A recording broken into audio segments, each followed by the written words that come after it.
नमस्कार, मैं हूं आपके साथ वैशाली और आप देख रहे हैं बौद्धिक भारत। आइए रुक करते हैं आज की बड़ी खबर पर।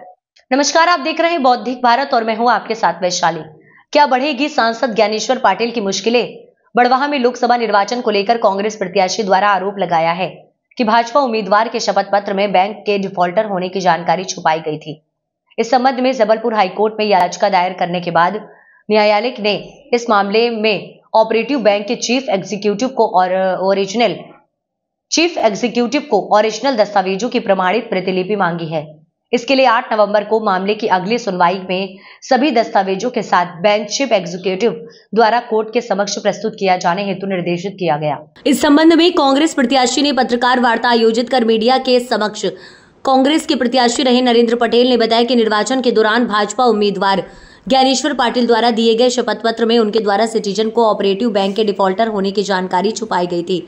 चुनाव में फॉर्म की जांच के समय आपत्ति लगाई गई थी, लेकिन जिला निर्वाचन अधिकारी द्वारा कोई ध्यान नहीं दिया गया। इसके बाद एक अन्य निर्दलीय प्रत्याशी द्वारा जबलपुर हाई कोर्ट में लगाई गई याचिका पर माननीय न्यायालय ने बैंक के कार्यपालिका अधिकारी को नोटिस देकर सभी दस्तावेजों के साथ न्यायालय में प्रस्तुत होने को कहा गया है, जिससे ये उम्मीद जागी है कि न्यायालय द्वारा निष्पक्ष न्याय कर तथ्यों की जांच की जाएगी। ऐसे में देखने वाली बात यह रहेगी कि वर्तमान सांसद ज्ञानेश्वर पाटिल की मुश्किलें बढ़ती हैं या कोर्ट से उन्हें राहत मिलती है।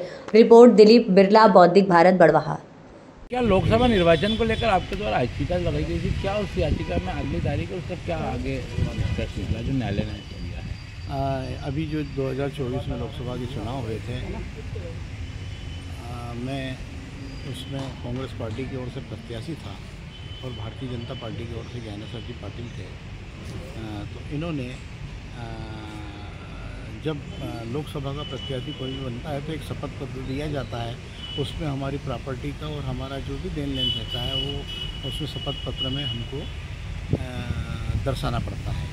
उस शपथ पत्र में दर्शाने के लिए तो जिस समय फॉर्म की जांच होना थी उस समय एक रवि जोशी नाम के हमारे एक कार्यकर्ता है खंडवा में, उनके द्वारा आपत्ति लगाई गई थी कि ये सिटीजन कोऑपरेटिव बैंक के बुरहानपुर के डिफॉल्टर हैं, लेकिन उनकी आपत्ति पर किसी प्रकार से सुनवाई नहीं हुई थी।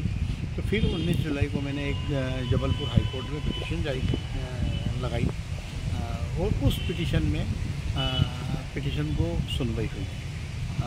ज्ञानेश्वर जी को नोटिस देकर उनसे बुलाया गया। उसके पश्चात चौथी हेयरिंग 18 तारीख को कल हुई थी, जिसमें जज साहब ने ये ऑर्डर किया है कि आने वाली 8 नवंबर को सिटीजन बैंक के चीफ एग्जीक्यूटिव को नोटिस जारी किया है और उसमें ये कहा गया है कि बैंक के सब पूरे कागजात आप ओरिजिनल कागज लेकर 8 नवंबर को कोर्ट में हाजिर हों। ये जज साहब ने नोटिस जारी किया है उनके नाम से। मैं समझता हूँ कि कहीं ना कहीं न्यायालय में, मध्य प्रदेश के न्यायालय में जज साहब ने जो ये निर्णय लिया है और उनको पेपर्स बुलाए हैं, तो कहीं ना कहीं मुझे न्याय मिलने की आशा पूर्ण रूप से है।